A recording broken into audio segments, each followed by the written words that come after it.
Tenisová raketa Yonex E-Zone 100. Podíváme se, jaké jsou změny proti té minulé verzi, jak se tyto změny projevily ve hře. Podíváme se i na podobné rakety jiných značek a ta, která je podle mě ta nejpodobnější, vás asi hodně překvapí. A na závěr vás čeká odpověď, jestli tato nová verze je lepší než ta předchozí, a taky se můžete těšit na slevu nejenom na tuto raketu. Tak vydržte až do konce.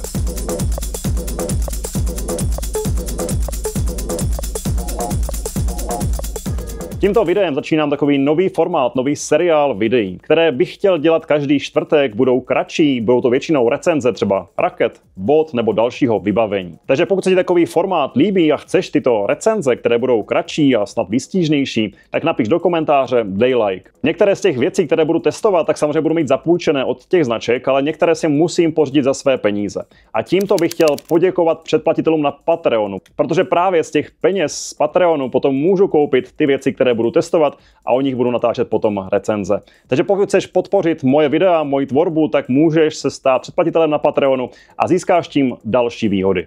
Odkaz na Patreon najdeš dole v popisu videa. A než se podíváme na samotnou raketu, tak tuto raketu nebo další rakety nebo cokoliv na tenis nebo na sport můžeš koupit na Sportega. A pokud chceš ušetřit, tak mám pro tebe slevový kód na 5%, který najdeš zase dole v popisu videa.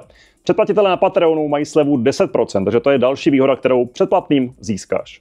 Ale už pojďme na raketu Yonex E-Zone 100 pro rok 2025. Začneme parametry. Raketa váží 300 gramů, velikost hlavy je 100 palců čtverečných, pletení 16x19, vyvážení 320 mm, tuhost rámu je 68 a švihové hmotnost 315. Ty parametry se vlastně nezměnily od té předchozí verze. A co je nového v této raketě? Je to rám, který je teďka rozšířenější tady v té horní části a má to pomáhat větší stabilitě.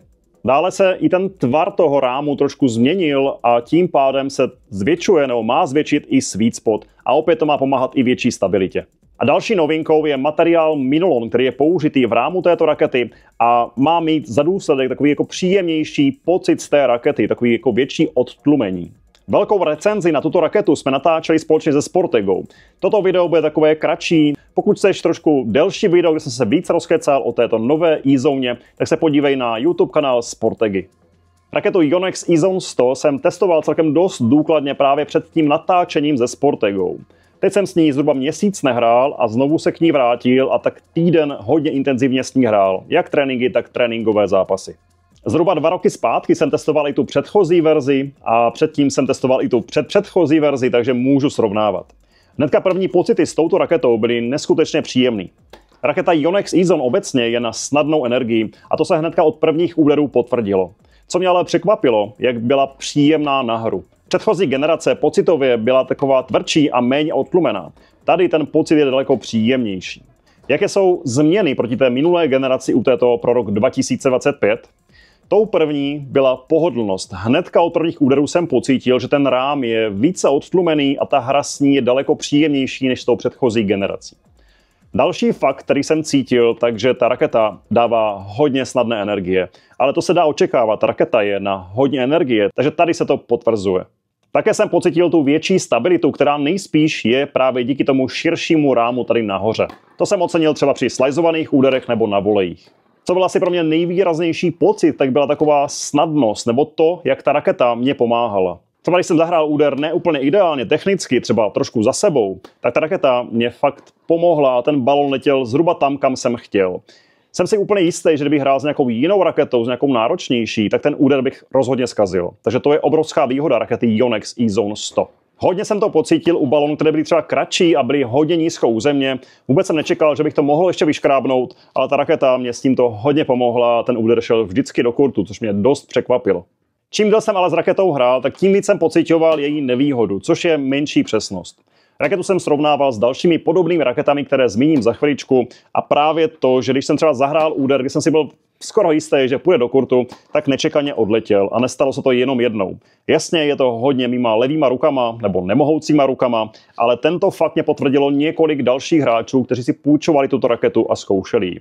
Byli to pokročilí závodní hráči, trenéři a další. Je to tím, že ten sweet spot u Yonex E-Zone je fakt velký a pomůže nám, když nám třeba nevyjde nějaký úder úplně ideálně. A na druhou stranu, samozřejmě čím větší sweet spot je, tak tím ta přesnost trošku chybí. Ale s tím je potřeba počítat. Tato raketa není na preciznost, na přesnost, ale je na snadnou energii, takže tam musí být nějaký kompromis. Teď se podíváme na rakety jiných značek, které jsou podobné této Yonex E-Zone. První, kterou bych zmínil, tak je raketa Wilson Ultra 100, kterou jsem chválil, když vlastně byla představena. Ty předchozí generace mě vůbec nesedly, ale to se hodně povedla. A taky je to raketa na snadnou energii a je to tam cítit. Tato raketa je trošku náročnější, nebo nepomůže nám tolik jako ta E-Zona, ale je trošičku víc stabilní, taková trošku přesnější. Další raketa, se kterou se asi nejčastěji právě srovnává ta raketa E-Zone 100, tak je Babolat Pure Drive, která má vlastně stejné parametry. Tady jsem zase cítil, že ten rám je takový jako náročnější, tvrdší, ale cítil jsem takovou větší stabilitu a ještě daleko větší přesnost. Musím říct, že s touto E-Zone, jak se mě hrálo strašně snadno, tak mě tam vadila ta nepřesnost, nekontrola, menší kontrola než u jiných raket a pak jsem se hrozně rád vracel tady k té raketě Babolat Pure Drive. Další podobná raketa je Dunlop FX500, která taky je to raketa na hodně energie, ale tato je trošku jakoby náročnější, hůř se s ní švihá, ale je trošku lepší odezva do ruky. Ale podle mě tou asi nejpodobnější raketou pocitově, jako tato E-Zone 100, je raketa Headboom MP. Raketa Headboom mě hodně překvapila, dává hodně snadné energie, ale je výborná odezva do ruky a celkem slušná kontrola. Komu bych raketu E-Zone doporučil? Je to raketa na snadnou energii a cítil jsem to, že fakt s tou energií mě hodně pomůže. Takže je to pro hráče, kteří nedokáží vygenerovat tolik své energie, nebo prostě chtějí raketu, která jim s tou energií pomůže. Tato je v tom úžasná. Vyniká i obrovským sweet spotem, větším než mají konkurenční rakety. Nevýhodou ale může být menší přesnost. Rozhodně víc bude sedět hráči nebo hráčce, která údery spinuje. Pokud hrajeme údery spíš napřímo, tak přece jenom ta kontrola potom je horší. Tím, že budeme dávat míčům hodně top spinu, tak potom budeme mít i větší kontrolu nad těmi údery a trošku eliminujeme tu nepřesnost, kterou jsem zmiňoval. A zásadní otázka na závěr. Je lepší tato nová verze pro rok 2025 než ta předchozí? Za mě rozhodně ano. Říkal jsem to i v tom videu pro Sportegu, že tato raketa Yonex E-Zone pro rok 2025 je podle mě ta nejlepší generace za posledních několik let. Yonexu se povedlo skloubit příjemný pocit, výborné odtlumení, ale slušnou odezvu do ruky, velký sweet spot a snadnou energii. A jak jsem říkal, pokud chceš koupit raketu Yonex E-Zone 100 nebo jakoukoliv jinou nebo cokoliv ze sportovního vybavení, tak běž na Sportega a použij kupon, který najdeš dole v popisu videa. A pokud nakoupíš na Sportega a použiješ ten slevový kód na 5%, tak potom od Sportegy dostanou menší odměnu, takže i tím můžeš podpořit moji tvorbu a já ti budu moc a moc vděčný. A pokud se ti video líbilo a chtěl bys, abych tento formát zachoval a pokračoval v něm, tak napiš do komentáře nebo dej like tomuto videu. Budu moc rád. A tady jdeš další video a tady další tréninková videa. Tak se mějte, buďte zdraví a čau.